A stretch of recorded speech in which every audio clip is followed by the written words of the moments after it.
સમગ્ર રાજ્યના મોટા ભાગના ગામડાઓમાં ઘઉં, મકાઈ, ચણા, જીરું, વરિયાળી તેમજ શાકભાજીને ભારે નુકસાન થયું હોવાનું જાણવા મળ્યું છે. હેક્ટરોમાં ખેડૂતો દ્વારા શાકભાજી સહિત જીરું અને મકાઈનું વાવેતર પણ મોટા પ્રમાણમાં કરવામાં આવ્યું છે, જેમાં વરસાદને કારણે પાકને મોટા પાયે નુકસાન પહોંચ્યું છે. ત્યારે સરકાર દ્વારા ખેડૂતોને તૈયાર પાકના મામલે આર્થિક સહયોગ મળી રહે તે માટે સ્પેશિયલ પેકેજની માંગની અપેક્ષા રાખી છે. ત્યારે જીરુંનું વાવેતર કરનાર ખેડૂતોને માવઠાનો વધુ માર સહન કરવાનો વારો આવશે તેવું નરી આંખે જોવા મળે છે. નમસ્કાર દર્શક મિત્રો, હું અમન પટેલ લઈને આવ્યો છું ખેડૂતનો અવાજ. ત્યારે આ બાબતે વધુ વાત કરીએ સાગર રબારી સાથે. આજે આપણી સાથે ખેડૂત અગ્રણી સાગર રબારી જોડાયા છે, જે ખેડૂતોના અનેક પ્રશ્નોને લઈને સરકારને રજૂઆતો કરતા રહે છે. જી સાગરભાઈ, આપનું BS9 TV ન્યૂઝમાં હાર્દિક સ્વાગત છે. ખૂબ ખૂબ આભાર. ખેડૂતોને લઈને હાલ કમોસમી વરસાદને લઈને માર સહન કરવાનો વારો આવ્યો છે, જેના સર્વેને લઈને સરકારને અનેક ગામના ખેડૂતોએ રજૂઆત પણ કરી છે. તો કેવા પ્રકારના પાકને નુકસાન થયું છે તેના નુકસાની વિશે જણાવો સાગરભાઈ. હમણાં જે કમોસમી વરસાદ થયો એને લઈને મુખ્યત્વે સૌરાષ્ટ્ર, ઉત્તર ગુજરાત, મધ્ય ગુજરાત. સૌરાષ્ટ્રમાં જોઈએ તો જીરું, દાણા અને વરિયાળીના પાકને મોટું નુકસાન થયું છે. ઉત્તર ગુજરાતમાં પણ મુખ્યત્વે જીરાના પાકને, રાયડાના પાકને નુકસાન થયું છે. મધ્ય ગુજરાતમાં સારા એવા પ્રમાણમાં તમાકુનું વાવેતર હોય છે. તમાકુના પાકને નુકસાન થયું છે. આ નુકસાન જ્યારે સરકાર સર્વે કરે ત્યારે સર્વેમાં આવી શકશે, જો સરકાર સર્વે કરે તો. સર્વેમાં જે ન આવી શકે એ નુકસાન એવું છે કે અત્યારે કેરીની સિઝનની શરૂઆત હતી, આંબા ઉપર મોર હતો. માવઠાને કારણે આંબાનો મોર ઘણા પ્રમાણમાં ખરી ગયો અથવા તો બળી ગયો. જ્યારે વાતાવરણમાં પલટો આવે છે, ઠંડીનું પ્રમાણ વધે તો આંબા પરનો મોર ખરી પડતો હોય છે અથવા તો બળી જાય છે, એટલે કે સુકાઈ જતો હોય છે. તો એ જે નુકસાન છે એ સર્વેમાં નહીં આવે. આ વાતાવરણને કારણે થતું અદ્રશ્ય નુકસાન છે. અને ગુજરાતના સંદર્ભમાં એને જોવા જઈએ તો દુનિયાના વાતાવરણીય દ્રષ્ટિએ સૌથી જોખમી 10 વિસ્તારો છે, એમાં ગુજરાત 9મું છે. એટલે કે અહીંયા પર્યાવરણની ખૂબ વિપરીત અસરો થવાની છે. વૈજ્ઞાનિક અભ્યાસોના જે તારણો છે એ મુજબ ક્લાઇમેટ ચેન્જને કારણે, ગ્લોબલ વોર્મિંગને કારણે ભારતના ખેડૂતોને વાર્ષિક 25,000 કરોડ રૂપિયા સુધીનું નુકસાન દર વર્ષે થશે. અને આ નુકસાન વધતું જશે, વધતા ભાવોની સાથે ફ્રીક્વન્ટલી આવતા માવઠાઓ, વાવાઝોડાઓના કારણે. સરકારની સૌથી મોટી ખામી મારી દ્રષ્ટિએ એ છે કે સરકાર પાસે આ પર્યાવરણીય અસરોને કારણે થનારા નુકસાનનું વળતર ચૂકવવા માટેની કોઈ યોજના નથી. એનો સર્વે કરવા માટેના કોઈ સંસાધનો પણ નથી કે આંબાના પાકને કેટલું નુકસાન થયું, ચીકુના પાકને કેટલું નુકસાન થયું. ચોમાસામાં 2 વરસાદ વચ્ચેના ગાળામાં ખાસો મોટો વધારો થયો છે. તો આ જે બદલાઈ રહેલું હવામાન છે અને એને કારણે ખેડૂતોને જે નુકસાન વર્ષો વર્ષ થવાનું છે, જે પ્રમાણમાં અદ્રશ્ય છે, એને માટે ગુજરાત સરકાર કોઈ રીતે તૈયાર નથી. ના તો એની પાસે દ્રષ્ટિ છે, ના એની પાસે વૈજ્ઞાનિક અભિગમ છે, કે ના એની પાસે આવનારી આફતોનો મુકાબલો કરવા માટેના કોઈ સંસાધનો અથવા તો નાણાકીય સગવડો છે. તો હવે એ વિશે જણાવો કે અત્યારે સમગ્ર રાજ્યમાં સૌથી વધારે અત્યારે કહી શકાય કે જીરુના પાકનું વાવેતર થયું છે. તો વરસાદથી ખેડૂતોના જીરાના પાકમાં થયેલ નુકસાની વિશે થોડું જણાવો. ગયા વર્ષથી જીરાના ભાવો પ્રમાણમાં બહુ સારા હતા અને 73,000 રૂપિયા સુધી એના ઊંચા ભાવો પાછલા વર્ષમાં ગયા હતા. એને કારણે આ સિઝનમાં ગુજરાતમાં જીરાનું વાવેતર લગભગ બમણું થયું હતું. ખેડૂતોએ ખૂબ પ્રમાણમાં જીરાનું વાવેતર કર્યું હતું અને જીરાના ભાવો પણ પ્રમાણમાં સારા. જ્યારે સારા ભાવો મળવાની આશા હતી ત્યારે માવઠું આવ્યું છે અને જીરાના પાકને લગભગ 40% થી વધારે નુકસાન થયું છે. તો ખેડૂતોને આ જે નુકસાન થવાનું છે એમાં સરકાર જાહેરાત કરશે તો પણ SDRF ની જોગવાઈઓ મુજબ જાહેરાત કરશે. SDRF માં ખેડૂતોને મહત્તમ હેક્ટરે 13,500 રૂપિયાનું વળતર આપવાની જોગવાઈ છે, જ્યારે જીરાનું વાવેતર 1 હેક્ટરનો ખર્ચ 1 લાખ થી 1.25 લાખ રૂપિયા છે. જી હવે એમાં જે નુકસાન જવાનું એમની સામે સરકાર શું ભરપાઈ કરશે એ મોટો સવાલ છે. મુખ્યમંત્રી કિસાન સહાય યોજના ગુજરાત સરકારે એની ખૂબ જાહેરાત કરી, ઢંઢેરો પીટ્યો છે, પરંતુ ક્યારેય મુખ્યમંત્રી કિસાન સહાય યોજના અંતર્ગત ગુજરાત સરકારે વળતર આપ્યું નથી. કારણ કે એમાં હેક્ટરે 33 થી 60% નુકસાન હોય તો હેક્ટરે 20,000 રૂપિયા આપવાની જોગવાઈ છે, અને 60% થી વધારે નુકસાન હોય એવા ખેડૂતોને હેક્ટરે 25,000 રૂપિયા આપવાની જોગવાઈ છે. જેમાં ખેડૂતોને વધારે આપી શકાય એવી જોગવાઈ છે એ યોજનાનો ગુજરાત સરકાર ક્યારેય અમલ કરતી નથી. એ હંમેશા SDRF ને જ આગળ કરે છે. જી ખેડૂતોએ ચાલુ વર્ષે જીરાનું જે વાવેતર કર્યું છે એ એવું કહેવાય છે કે ભાઈ 3 ગણા ભાવના બિયારણ ખરીદ્યા છે, ત્યારે ખેડૂતોને હાલ જે અત્યારે માર્કેટિંગ યાર્ડમાં આપણને જે ભાવ મળી રહ્યો છે તે વ્યાજબી લાગે છે કે તેના ઉપર આપ શું કહેવા માંગશો? ગયું આખું વર્ષ જીરાના ભાવો ઊંચા રહ્યા એટલે જે બિયારણ કંપનીઓ હતી એમણે સ્વાભાવિક જ પોતાના બિયારણના ભાવો વધાર્યા, અને બજારમાં માંગ પણ બિયારણની વધારે હતી, એટલે જે 400, 500, 600 રૂપિયા કિલોનું હતું બિયારણનો ભાવ એ સીધો 1200, 1300 રૂપિયા કિલો સુધી પહોંચી ગયો હતો. એટલે ખેડૂતોએ જીરાના વાવેતરમાં ઊંચો ખર્ચ કર્યો છે. સમયની સાથે ડીઝલના ભાવો વધ્યા છે, મજૂરીના ભાવો વધ્યા છે, દવાના ભાવો વધ્યા છે. એના પ્રમાણમાં અત્યારે જે ભાવો બજારમાં પ્રવર્તમાન છે એ રિઝનેબલ હતા, એમાં ખેડૂતને ખોટ નહોતી જવાની. પરંતુ જે ઊંચા ભાવની ગણતરી એ ખેડૂતોએ વાવેતર કર્યું હતું એ ભાવ આ નહોતા, એના કરતા ખાસા નીચા આવી ગયા છે. છેલ્લે 27,000 થી 30,000 રૂપિયાની આજુબાજુ ભાવ ચાલે છે, જે એક સમયે ખેડૂતોએ વાવેતર કર્યું ત્યારે 73,000 રૂપિયા હતો. એટલે ત્રીજા ભાગનો ઓલમોસ્ટ ભાવ થઈ ગયો છે. છતાં આ ભાવમાં ખેડૂતોને ખોટ નહોતી જવાની. આ માવઠાએ ખેડૂતોને પાછા ખોટમાં નાખી દીધા છે. જી જે માર્કેટિંગ યાર્ડ દ્વારા જે ખેડૂતોને લૂંટવામાં આવી રહ્યા છે તેમાં કેટલું સત્ય છે? માર્કેટિંગ યાર્ડોમાં સામાન્ય રીતે હરાજી થતી હોય છે દરેક વસ્તુની, અને આખી હરાજીની પ્રક્રિયામાં ખેડૂતનો ક્યાંય કોઈ રોલ નથી. જેણે મૂડીરોકાણ કર્યું છે, જેણે મહેનત કરી છે, 3, 3.5 મહિના ખેતરમાં પરસેવો પાડ્યો છે, એ વ્યક્તિ જ્યારે ભાવ નક્કી કરવાની પ્રક્રિયા શરૂ થાય માર્કેટમાં ત્યારે એનો કોઈ રોલ જ નથી. એમાં દલાલો ભાવ નક્કી કરતા હોય છે, જે ખેતરમાં ગયા જ નથી હોતા. જેમને બિયારણ ખેડૂતે શું ભાવે ખરીદ્યું, ખાતર શું ભાવે ખરીદ્યું, એનાથી કોઈ મતલબ હોતો નથી. માર્કેટ યાર્ડમાં ખેડૂત એવી સ્થિતિમાં હોય છે કારણ કે ઘરેથી તો ટ્રેક્ટર ભરીને લઈને આવ્યો છે. હવે પાછું લઈ જવું એના માટે શક્ય નથી, કારણ કે પાછું લઈ જાય તો ફરી ક્યારે લાવશે એ વિમાસણ હોય છે, અને એને સંઘરવાના પણ સવાલો હોય છે. એટલે દલાલોને ખેડૂતની આ મજબૂરીની બરાબર ખબર હોય છે કે આજે APMC માં દાખલ થયો છે એટલે વેચા વગર જવાનો નથી.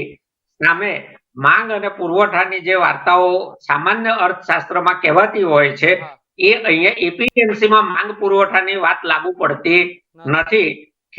દલાલો જોઈ લે ખેડૂતો પૂરતા પ્રમાણમાં આવી ગયા છે, પછી એ ઈચ્છે એ પ્રમાણે ભાવો નક્કી કરતા હોય છે. એમાં કોઈ ગુણવત્તાના વૈજ્ઞાનિક માપદંડો હોતા નથી. લખી રાખો, એક પણ APMC માં જીરાની ક્વોલિટી નક્કી કરવાના કોઈ વૈજ્ઞાનિક સાધનો હોય, ચણાની ગુણવત્તા નક્કી કરવાના કોઈ સાધનો હોય એવું નથી.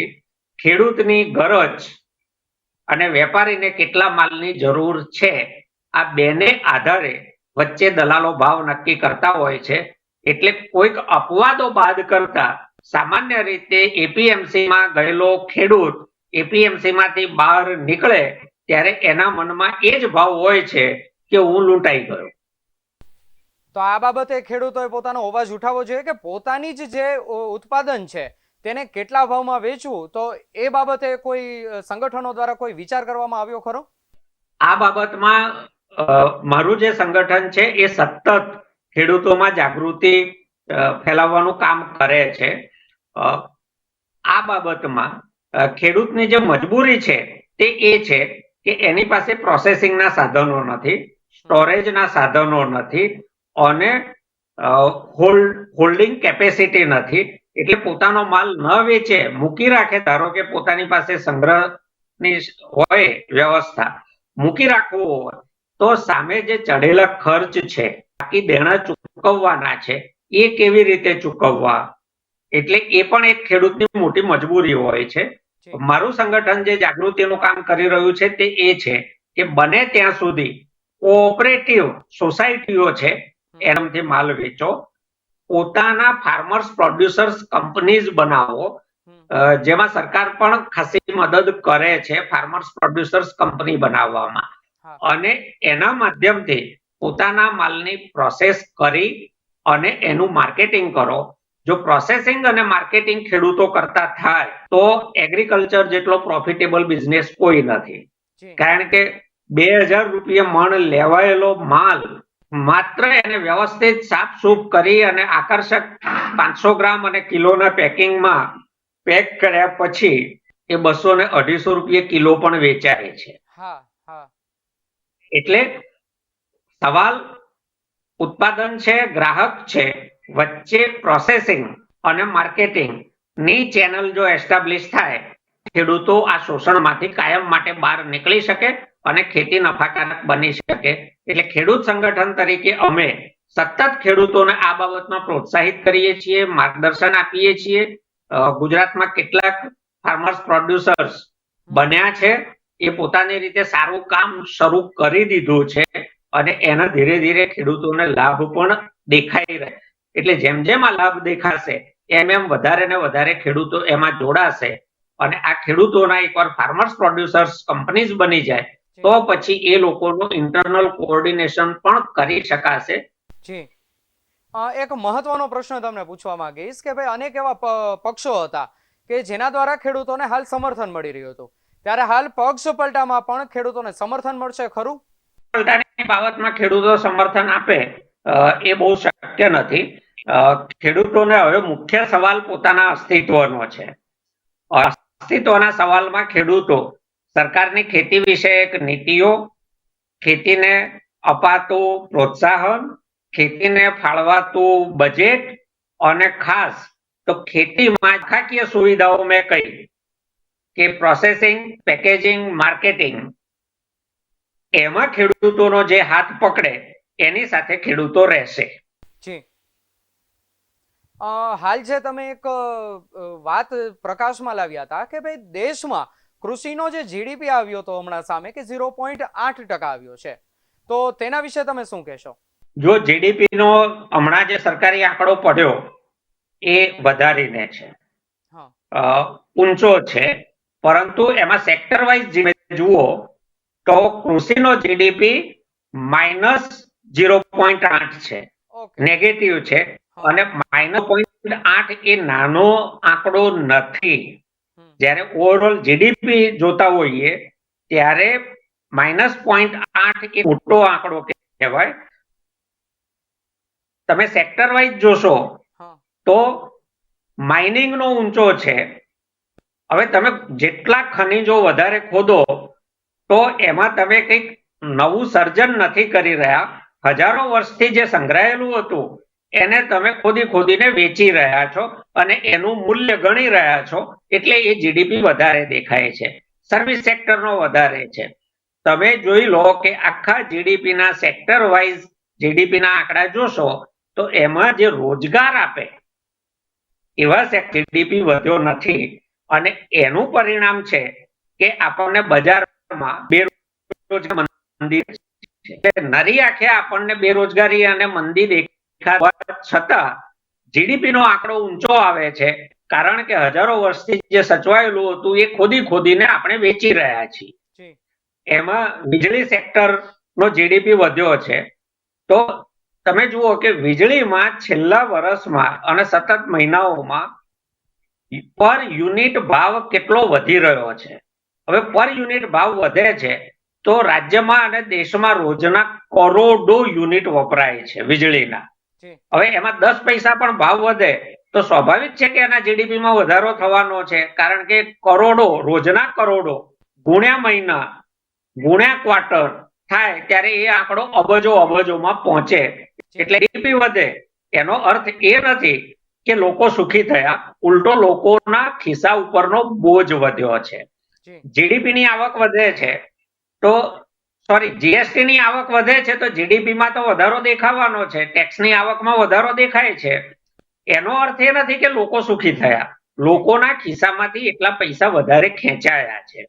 એટલે જીડીપી નો આંકડો ઓવરઓલ જે ઊંચો દેખાડાય છે એ મારી દ્રષ્ટિએ ભ્રામક છે. લોકોની સુખાકારીનો જે આંક હોવો જોઈએ એ દિવસે દિવસે આપણો નીચે જતો જાય છે. એ બધા જ આંતરરાષ્ટ્રીય અભ્યાસોમાં સરકારી ડેટા પ્રમાણે પણ દેખાય છે. ભૂખમરો વધી રહ્યો છે, રેશનિંગ પર જીવતા નભતા લોકોની સંખ્યા થઈ રહ્યો છે, બેરોજગારીમાં વધારો થઈ રહ્યો છે. તો જીડીપી અને માણસની સુખાકારીને કોઈ સંબંધ નથી. હું એક સાદો દાખલો આપી લઉં. ગુજરાતના મોટા 10 કોર્પોરેટ હાઉસીસ જે બી આવતા હોય છે એનું કુલ ટર્નઓવર વર્ષનું ગણી લો, ગયા વર્ષનું, એને ગુજરાતના ગ્રોસ ડોમેસ્ટિક પ્રોડક્શન માંથી માઇનસ કરી નાખો અને પછી જુઓ કે ગુજરાતનું ગ્રોસ ડોમેસ્ટિક પ્રોડક્શન કેટલું છે અને ગુજરાતના લોકોની માથાદીઠ આવક કેટલી થાય છે. જે અત્યારે 1 લાખ રૂપિયા ઉપર છે એ સીધી 1 લાખ રૂપિયા ક્યાંય ઘૂસી જશે. એટલે સરાસરી આવક હોય, માથાદીઠ આવક હોય, જીડીપી નો આંકડો હોય, એનાથી લોકોની સુખાકારીને, લોકોની આવકને કોઈ સંબંધ નથી. કૃષિ જે સૌથી વધારે લોકોને રોજગાર આપે છે, લોકોને અનાજ પૂરું પાડે છે, એનો જીડીપી માઇનસમાં ગયો છે. એટલે કે બેરોજગારીમાં વધારો થયો છે, લોકોના દુઃખમાં વધારો થયો છે. આમ જીડીપી થી જરાય છેતરાવા જેવું નથી. કૃષિનો જીડીપી માઇનસ હોવો એ દેશ માટે, રાજ્ય માટે ખતરા ઘંટડી છે. સરકારે સમજવી જોઈએ. જી. એવું કહી શકાય કે જીડીપી વધવાના સમાચારથી ખેડૂતોને કોઈ પણ રાહત અથવા તો રાહત મળવાની પણ કોઈ ધારણા નથી દેખાતી. બિલકુલ નથી. ખાતરના ભાવો વધ્યા છે. હમણાં પણ થેલીએ ડીએપી અને યુરિયામાં 60 રૂપિયા વધ્યા છે. તો એનાથી દેશનો જીડીપી વધવાનો છે, ખેડૂતની આવક વધવાની નથી, ખેડૂતનો ખર્ચ વધવાનો છે. કારણ કે તમે કે હું બીમાર પડીએ અને દવાખાનાનો જે ખર્ચ કરીએ એનાથી દેશનો જીડીપી વધે છે. એનો મતલબ એ નથી કે તમે ને હું સુખી થયા, તમે ને હું બીમાર પડ્યા, દવાખાનામાં દાખલ થયા, દુખી થયા. દેશનો જીડીપી માં આપણે યોગદાન આપ્યું, પૈસાનું ટર્નઓવર એ માત્ર રૂપિયાનું ટર્નઓવર છે. કોની વચ્ચે થાય છે? કરોડપતિઓ વચ્ચે થાય છે, ગરીબો વચ્ચે થાય છે. એનાથી લોકોને કોઈ ફેર પડતો નથી. સરકારને માત્ર બતાવવા માટેનો એક મોટો આંકડો મળી રહે છે. ધન્યવાદ સાગરભાઈ આપનો કે આપણે આવા જ અનેક પ્રશ્નોને લઈને ફરી મળતા રહીશું. સાગરભાઈ નમસ્કાર. રજૂઆત કર્યા બાદ આગામી સમયમાં તંત્ર દ્વારા કેવી અને કેટલાક નિર્ણયો લેવાય છે તે પણ મહત્વનું બની રહેશે. સાથે સાથે ચૂંટણીના સમયે ખેડૂતોનો તૈયાર પાક નિષ્ફળ બન્યો છે ત્યારે રાહત પેકેજ ઉપર ખેડૂતોના મતદાર રહેશે તે નક્કી છે. તેમજ જો આવનાર 10 દિવસમાં માંગણી સંતોષવામાં નહીં આવે તો એવા અનેક ખેડૂતોએ આંદોલન કરવાની પણ ચીમકી ઉચ્ચારી છે. તો આવા જ વધુ સમાચાર માટે આપ જોતા રહો BS9 TV ન્યૂઝ, સત્યની સાથે સત્યની ખોજ.